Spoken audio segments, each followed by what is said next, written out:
The evening had turned cold by the time she stepped off the bus. A light rain was falling, the kind that doesn't soak you right away but settles into your clothes slowly, making everything feel heavy.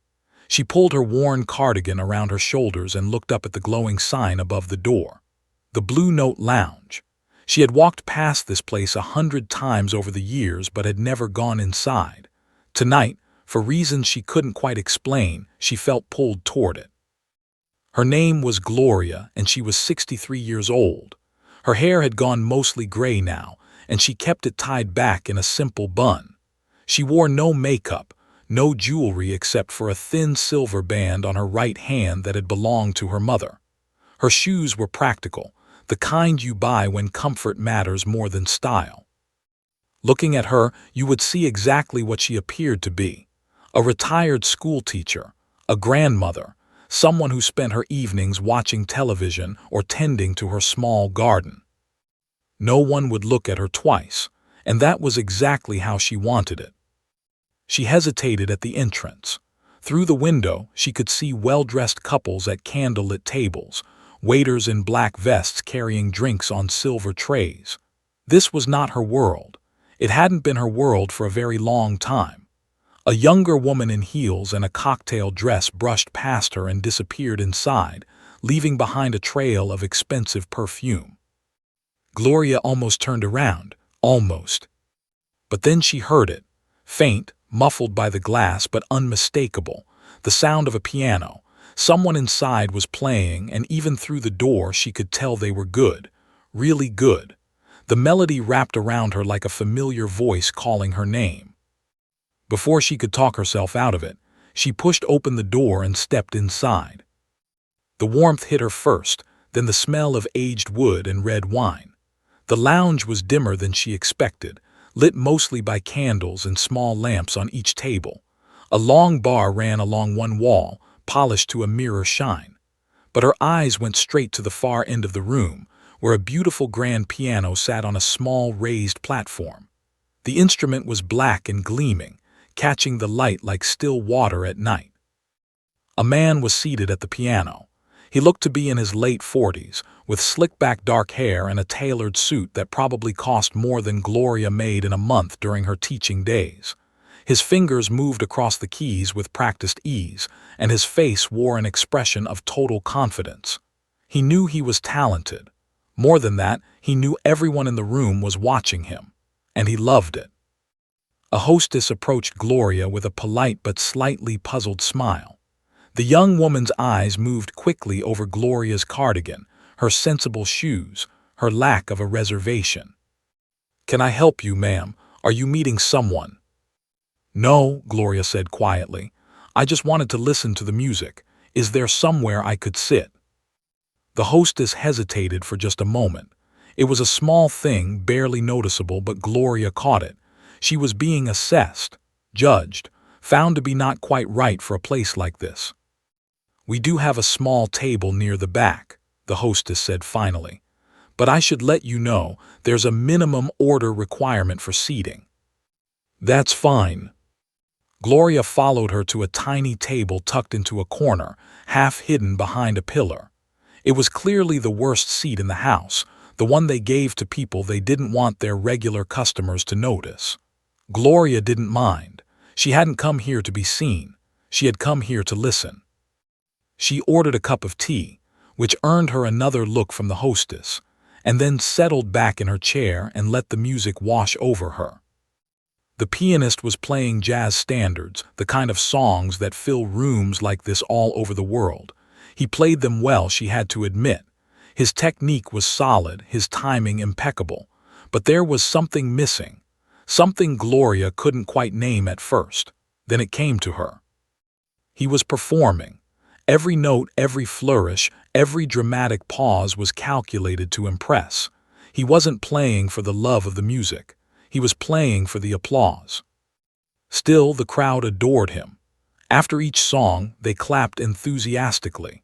Some of the women at the front tables leaned forward, hanging on his every note. He acknowledged their attention with practiced smiles and small nods, like a king accepting tribute from his subjects. Gloria sipped her tea and watched. The set ended, and the pianist stood to take a bow. He said something into a small microphone, his voice smooth and confident, but Gloria was too far away to hear clearly. Whatever he said made the crowd laugh. Then he stepped away from the piano and began making his way through the room, stopping at tables to shake hands and accept compliments. Gloria turned her attention to the piano itself. Even from across the room, she could see it was a Model D, if she wasn't mistaken. The concert grand. The same kind she had once played in halls that made this lounge look like a living room. That felt like another lifetime now. She had been young then, 22 years old, fresh out of conservatory, with reviews that called her a prodigy and a gift from heaven.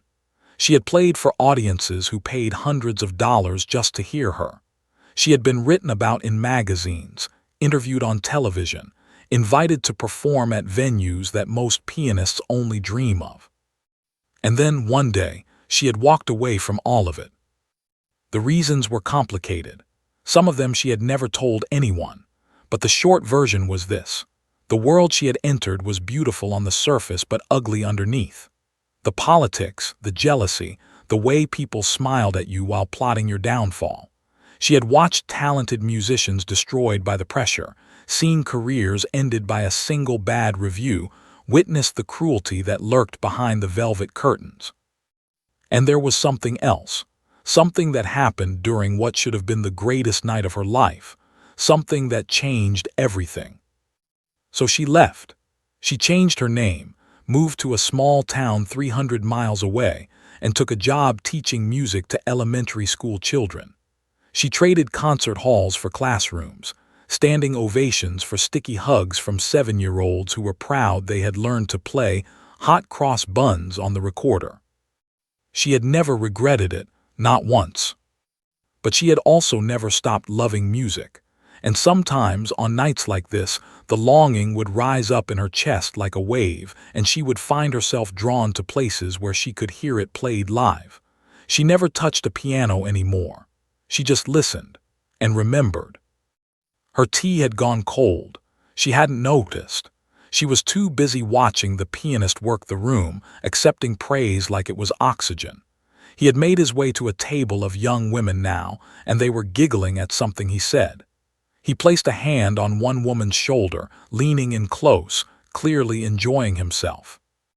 Then his eyes swept across the room and landed on Gloria. She saw the exact moment his expression changed. The charm didn't disappear, but something else crept in underneath it. Amusement. The particular kind of amusement that comes from spotting someone who doesn't belong. He said something to the women at the table, and they turned to look at Gloria too. One of them covered her mouth, stifling a laugh. Gloria felt her cheeks warm. She reached for her purse, ready to leave. This had been a mistake. She should have known better than to come to a place like this, where people like her were entertainment for people like him. But before she could stand, the pianist was already walking toward her, that confident smile fixed on his face like a mask. And Gloria realized, with a sinking feeling in her stomach, that her quiet evening was about to become something else entirely. The pianist stopped right in front of her table, blocking her path to the door. Up close, she could see the details she had missed from across the room, the expensive watch on his wrist, the faint smell of cologne that probably cost more than her weekly groceries, the way his eyes looked at her like she was a puzzle he had already solved. "Well, well," he said, loud enough for the nearby tables to hear. "Looks like we have a visitor tonight." Gloria said nothing. She kept her hands folded in her lap, her purse clutched against her side. Maybe if she stayed quiet, he would lose interest and move on. He did not move on. "I don't think I've seen you here before," he continued, pulling out the chair across from her and sitting down without asking. "First time at the Blue Note." "Yes," Gloria said softly, "I was just leaving." "Leaving, but the night is young." He leaned back in the chair, completely at ease like he owned the place. Maybe he did, for all she knew. "What brings you in tonight? Let me guess. You heard about the famous piano player and just had to see for yourself." There was laughter from somewhere behind him. Gloria glanced past his shoulder and saw that a small crowd had gathered, watching the exchange like it was part of the show. The young women from earlier were among them, phones already in their hands. "I just wanted to hear some music," Gloria said. "That's all." "Music?" He repeated the word like it amused him. "You know, most people who come here for the music actually dress for the occasion. But hey, I respect it. Very casual." More laughter. Gloria felt the heat rising in her cheeks again, but she forced herself to stay calm. She had dealt with people like this before. A long time ago, in a different life, she had learned that the best response to cruelty was silence. But he wasn't finished. "So tell me," he said, leaning forward now, his elbows on the table. "Do you play any instrument at all, or are you just a listener?" The question hung in the air. Gloria's heart beat a little faster. She could feel the weight of all those eyes on her, waiting for her answer, waiting for her to embarrass herself. "I used to play," she said quietly, "a long time ago." His eyebrows went up in exaggerated surprise. "Really? What did you play? Tambourine? Triangle?" He snapped his fingers. "No, wait, let me guess. Recorder. You played Mary Had a Little Lamb in the 3rd grade, and it was the highlight of your musical career." The crowd laughed again, louder this time. Gloria looked down at her hands. They were older now, the skin thinner, the veins more visible. But they were still her hands. The same hands that had once moved across keys with a speed and precision that made audiences gasp. The same hands that had drawn standing ovations in cities she could barely remember now. "Piano," she said, so softly he almost didn't hear her. "I played piano." For a moment something flickered across his face. Surprise, maybe, or curiosity. But it was gone as quickly as it came, replaced by that same smug smile. "Piano," he repeated. "Well, isn't that something? You know, I've been playing piano professionally for 25 years, studied at, performed in 12 countries. I've played for governors, celebrities, even royalty once." He paused to let that sink in. "So when someone tells me they played piano, I have to wonder, did you take lessons as a kid? Play a little chopsticks at family gatherings?" Gloria didn't answer. He took her silence as confirmation. "That's what I thought." He stood up and turned to address the crowd that had gathered. "Ladies, and it seems we have a fellow pianist in the house tonight." A ripple of amusement passed through the onlookers. "Now I have a little tradition here at the Blue Note," he continued, his voice taking on the tone of a showman. "Every now and then I like to invite members of the audience up to the piano, give them a chance to show what they've got. It's all in good fun, of course. A little entertainment between sets." Gloria's stomach dropped. She knew where this was going. "So what do you say?"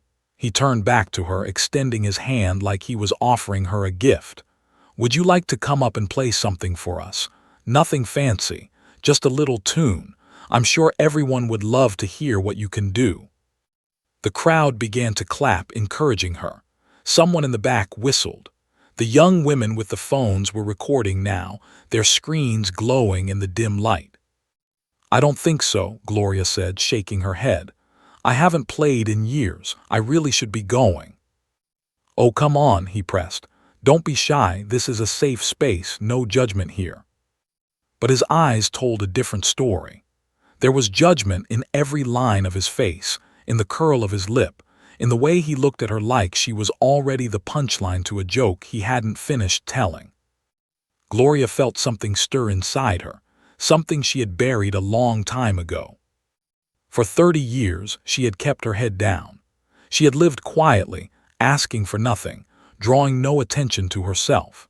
She had watched from the shadows while lesser talents stood in the spotlight, and she had never once felt the urge to step forward and show them what real music sounded like. But this man, this arrogant, preening man who thought a degree and a fancy suit made him special, who used his talent not to lift people up but to tear them down, who picked on a gray-haired woman in a cardigan because she was an easy target. Something about him made her angry in a way she hadn't felt in decades. Still, she hesitated. The old fears were still there. The memories of what had happened the last time she sat at a piano in front of strangers. The way her life had shattered into pieces that took years to put back together. "I really can't," she said again, but her voice wavered. He heard the uncertainty and pounced on it. "Tell you what," he said, his tone turning almost gentle now, which somehow made it worse. "I'll make it easy for you. Just come up, play a few notes, and I'll take over from there. No pressure. It'll be fun, I promise." He was already reaching for her hand. And maybe it was the way he said, "I promise," so smooth and false. Maybe it was the laughter still echoing in her ears. Maybe it was the memory of another man, another time, another promise that had turned out to be a lie. Whatever it was, something inside Gloria shifted. She looked up and met his eyes. For the first time all evening, she didn't look away. "All right," she said. His smile widened. He thought he had one. "Wonderful," he said, offering his arm like a gentleman escorting a lady to the dance floor. "Right this way." Gloria stood slowly. Her knees ached a little, the way they always did these days. She left her purse on the chair. She wouldn't need it. The crowd parted as he led her toward the piano. Some people were already chuckling, anticipating the disaster to come. Others looked uncomfortable, like they weren't sure they wanted to watch but couldn't look away. Gloria kept her eyes on the piano. It was even more beautiful up close. The black lacquer finish, the brass pedals, the keys ivory white against the darkness of the instrument. She had played like this before. She knew exactly how they felt under her fingers. She knew the way they responded to pressure, the way they could whisper or roar depending on what you asked of them. The pianist pulled out the bench for her with a flourish. "Take your time," he said, loud enough for everyone to hear. "And remember, we're all friends here." More laughter. Gloria sat down. The bench was the perfect height. Of course it was. I always knew how to welcome you. She rested her hands on her lap for a moment, not touching the keys. The room had gone quiet now. Everyone was watching, waiting. Some had their phones raised, ready to capture the moment an old woman made a fool of herself in front of a room full of strangers. The pianist stood a few feet away, arms crossed, that smug smile still fixed on his face. Gloria took a breath. And then, slowly, she lifted her hands and placed them on the keys. The keys were cool beneath her fingers, smooth, familiar, like meeting an old friend after years apart and finding that nothing had changed between you. Gloria closed her eyes. The room faded away. The whispers, the phones, the smirking pianist standing just a few feet behind her, all of it dissolved into nothing. There was only her and the piano now, only this moment. She hadn't touched a piano in over 30 years. She had told herself she didn't miss it.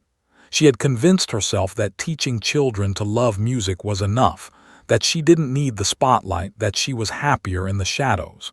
And most days, she believed it. But now, with her fingers resting on the keys of this beautiful instrument, she felt something she had almost forgotten. A connection. A current running from somewhere deep inside her, through her arms into her hands, waiting to be released. She thought about what to play. The pianist probably expected chopsticks, or maybe a clumsy attempt at fur, the kind of thing beginners murdered at recitals while their parents clapped politely. That's what everyone in this room was waiting for. A joke, a punchline, something to laugh about over their expensive drinks. But Gloria had never played for laughs, and she wasn't about to start now. A piece came to her mind, one she hadn't played since she was 22 years old, one that had once made a concert hall of 2,000 people rise to their feet. It was Chopin, the Ballade No. 1 in G minor, one of the most difficult and beautiful pieces ever written for piano. It was also the last piece she had ever performed in public. For a moment, fear gripped her. What if she couldn't do it anymore? What if her fingers had forgotten? What if she opened her mouth to sing and no sound came out? 30 years was a long time. Bodies changed. Memories faded. Maybe the music had left her the way so many other things had left her over the years. But then she remembered something her teacher had told her once, back when she was just a girl with wild hair and too much energy, sitting at an old upright piano in a cramped apartment. "The music never leaves you," he had said. "It lives in your bones, in your blood. You can ignore it. You can run from it, but it will always be there waiting for you to come home." Gloria opened her eyes. She pressed the first key. The note rang out clear and pure, filling the room like a drop of water falling into a still pond. It was a simple note, just one, but somehow it changed everything. The whispers stopped. She played the next note, and the next. The opening of the ballade was gentle, almost tentative, a question being asked, a story beginning to unfold.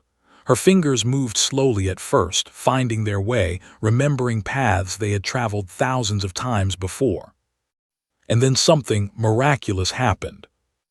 It came back, all of it, not gradually but all at once, like a dam breaking. 30 years of silence, and suddenly the music was pouring out of her like it had been waiting all this time, building up pressure behind a wall she had built to contain it. Her fingers flew across the keys. The gentle opening gave way to the first theme, that famous melody that starts soft and grows into something aching and beautiful. The piano responded to her touch like a living thing, singing under her hands, filling the room with sound that seemed to come from somewhere beyond the instrument itself. The crowd had gone completely still. Gloria didn't notice. She was somewhere else now. She was 22 again, standing backstage at a concert hall, her heart pounding with excitement and terror. She was 16, playing for her teacher while tears streamed down his face. She was 8 years old, touching a piano for the first time and feeling like she had discovered a secret language that only she could speak. The music built and swelled. The second theme arrived, darker and more urgent. Her left hand moved in rapid arpeggios while her right hand sang out the melody above. This was the part that separated the amateurs from the masters. This was where most pianists stumbled, lost in the complexity, unable to keep all the threads together. Gloria didn't stumble. She played like she was breathing, like her heart was beating in time with the music. Every note was exactly where it needed to be. Every phrase shaped with the kind of expression that couldn't be taught, only felt. Behind her, the pianist's arms had dropped to his sides. The smug smile was gone, replaced by something else.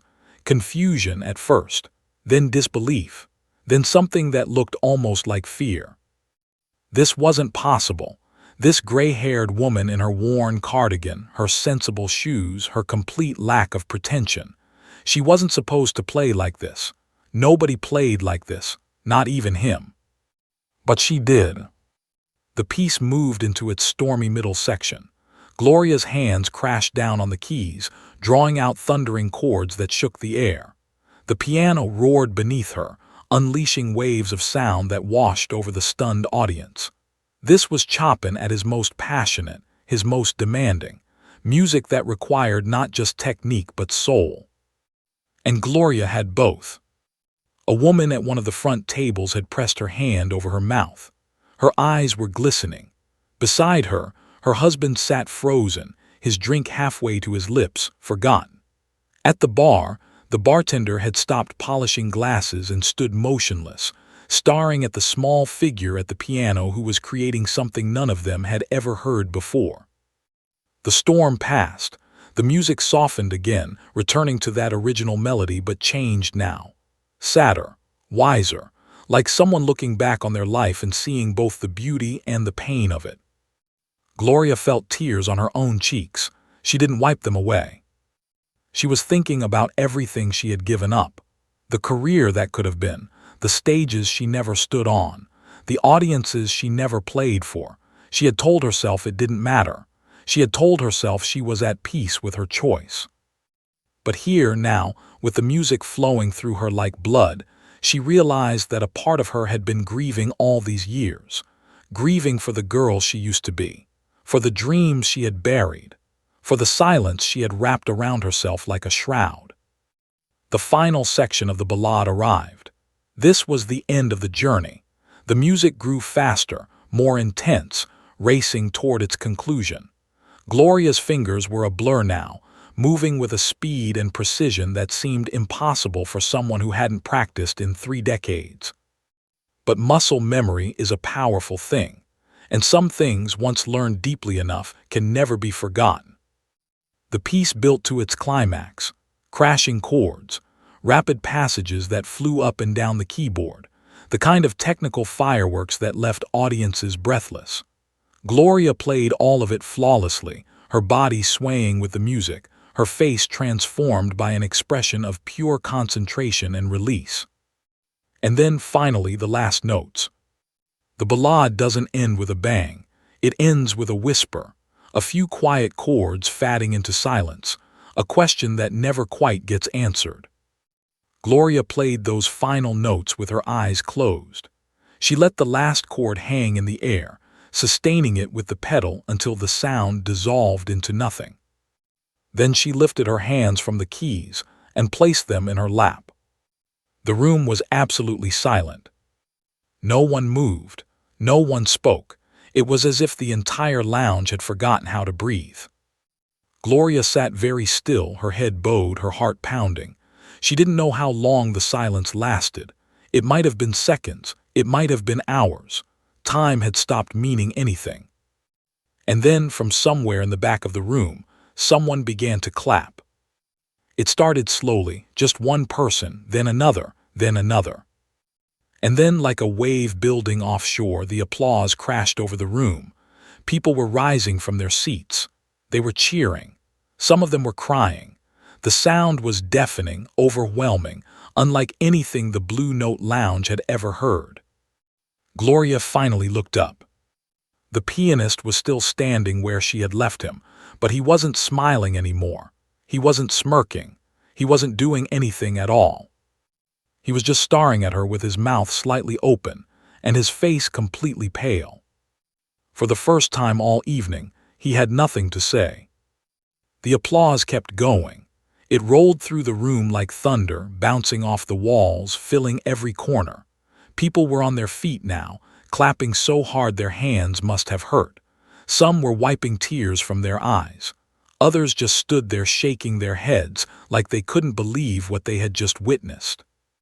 Gloria remained seated at the piano. Her hands were trembling slightly, not from fear this time but from something else. Something she hadn't felt in so long she had almost forgotten its name. It was joy. Pure, overwhelming joy.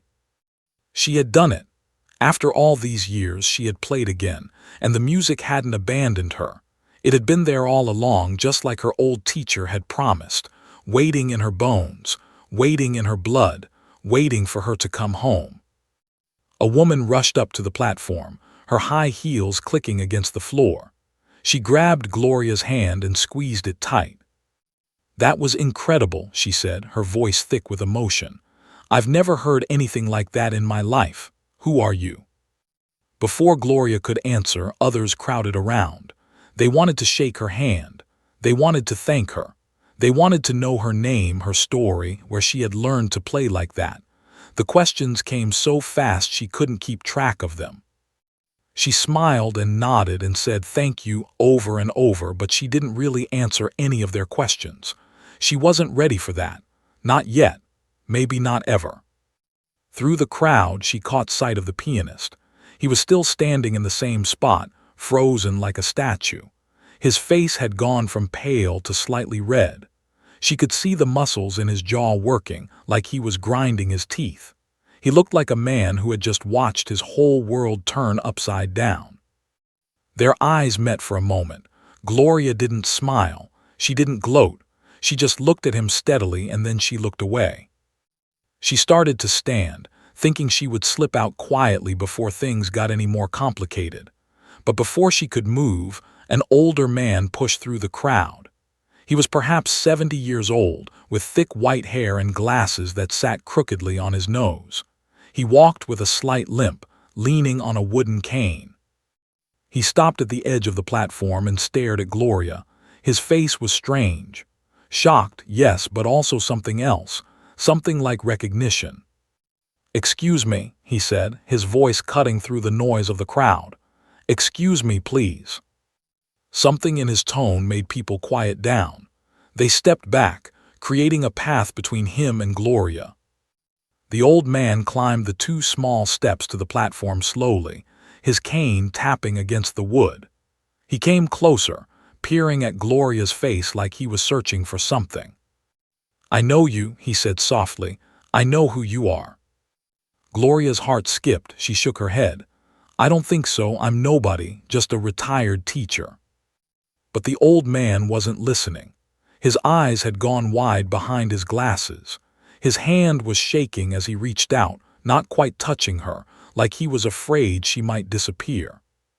"My God," he whispered, "it's you, it's really you."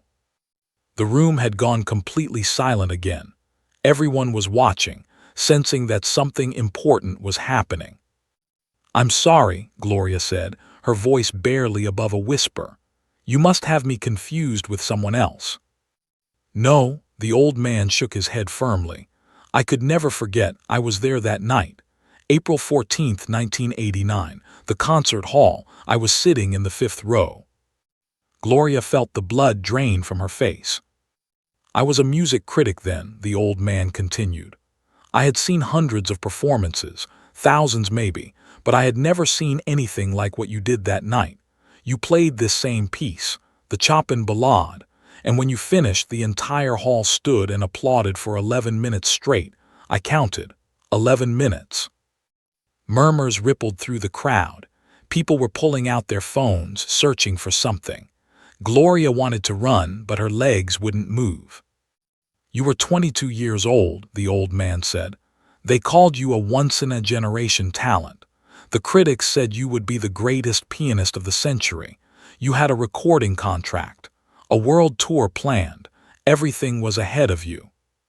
He paused, his voice catching. "And then you disappeared, just vanished.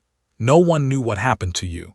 There were rumors, of course. Some said you had died, some said you had gone mad, some said you had simply walked away, but no one knew for sure." He reached into his jacket pocket and pulled out an old photograph. It was creased and faded, clearly carried for many years. He held it up so Gloria could see. It was a picture of a young woman with dark hair and bright eyes, seated at a piano. She was wearing a black concert dress, and she was smiling at the camera with the kind of confidence that only the young possess. It was Gloria, 40 years ago. "I kept this," the old man said. "All these years, I don't know why. I think part of me always hoped I would see you again someday. Hear you play one more time." Gloria stared at the photograph, at the girl she used to be, at the dreams she had buried so long ago. "What was her name?" someone in the crowd asked. "What was she called?" The old man turned to face the room. "Her name was, and she was the most gifted pianist I have ever heard in my entire life." The name hung in the air, a name Gloria hadn't used in over 30 years, a name she had shed like an old skin when she walked away from everything. People were looking at their phones now, reading whatever they had found. She could hear fragments of their whispered conversations. Child prodigy, played at Carnegie Hall when she was 19, disappeared right before her world tour. The pianist finally moved. He walked slowly toward the platform, his face a mixture of emotions Gloria couldn't quite read. Anger, maybe, embarrassment, but also something that looked almost like awe. "Is it true?" he asked. His voice was quieter now, stripped of all its earlier arrogance. "Are you really?" Gloria looked at him for a long moment. Then she looked at the old man with the photograph. Then at the crowd of strangers who were staring at her like she was a ghost who had just walked through the wall. She thought about denying it. She had gotten good at that over the years, good at being nobody, good at hiding. But something had changed tonight. When she sat down at that piano, something had cracked open inside her. A door she had kept locked for 3 decades. And now that it was open, she wasn't sure she could close it again. "Yes," she said finally. Her voice was steady even though her heart was racing. My name was a long time ago. The room erupted again. More applause, more excited chatter. Someone was already on the phone, probably calling a friend or a newspaper or who knows what. The old man was weeping openly, clutching his photograph to his chest. But Gloria barely noticed any of it. She was looking at the piano, at the keys that had just given her back a piece of herself she thought was gone forever. "Why?" someone called out from the crowd. "Why did you leave? Why did you give it all up?" Gloria turned toward the voice.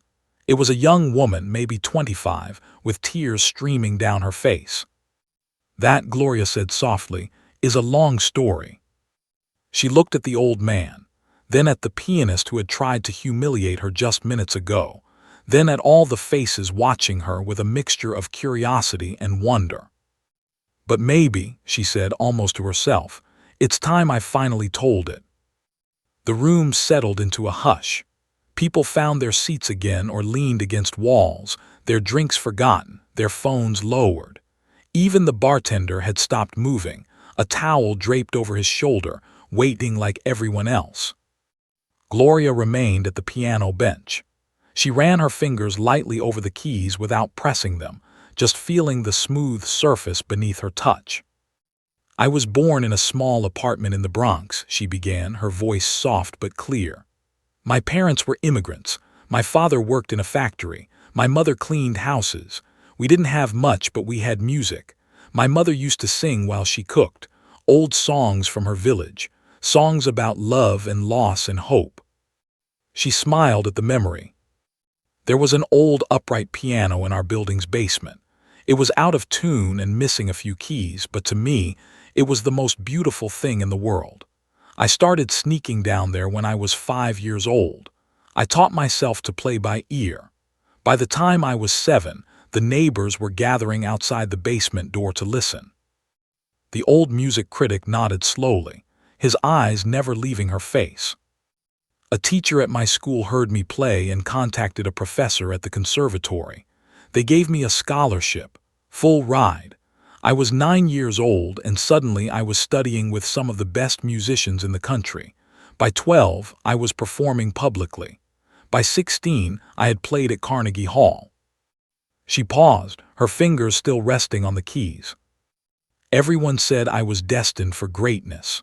The critics loved me. The offers poured in, recording contracts, concert tour, interviews. I was on the cover of magazines before I was old enough to vote, and I believed all of it. I believed I was special, that nothing could stop me." Her voice grew quieter. "I was so young, so naive. I didn't understand how the world really worked." Someone in the crowd shifted. A glass clinked softly, but no one spoke. "When I was 21, I met a man," Gloria continued. "He was a concert promoter, powerful, charming. Everyone in the industry knew him. He said he wanted to manage my career, take me to the next level, and I believed him." She took a slow breath. "At first, everything was wonderful. He opened doors I couldn't have opened on my own.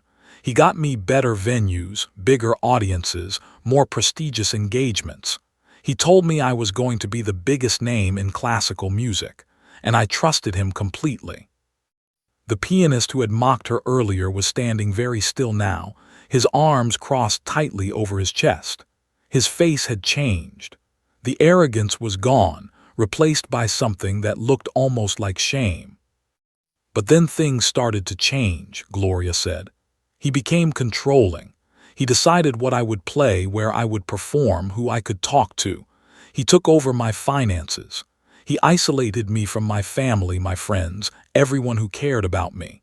And when I tried to push back, he threatened to destroy my career." A woman near the front wiped her eyes. "I was trapped. I was 22 years old and I felt like I had no way out. The night of my performance at the concert hall, the night this gentleman remembers so well, was supposed to be the beginning of my world tour. But I knew that if I went on that tour, I would lose myself completely. I would become his puppet, his property." She looked down at her hands. So after I played the Chopin Ballade that night, after the audience stood and applauded for 11 minutes, I walked off that stage and I never looked back. I left everything. My name, my career, my dreams. I disappeared because it was the only way I knew how to survive. The room was completely silent. Even the candles seemed to have stopped flickering. I moved to a small town where nobody knew me. I changed my name. I got a job teaching music at an elementary school, and for 30 years I never touched a piano again, not once, because every time I saw one I remembered what I had lost, what had been taken from me. She finally looked up, meeting the eyes of the people around her. I'm not telling you this for sympathy. I'm telling you because I want you to understand something. The music world can be beautiful. It can lift you up and make you feel like you're flying. But it can also be cruel. It can chew you up and spit you out. It can take everything you love and twist it into something ugly. She turned slightly, looking directly at the pianist who had tried to humiliate her. I watched you tonight, she said to him.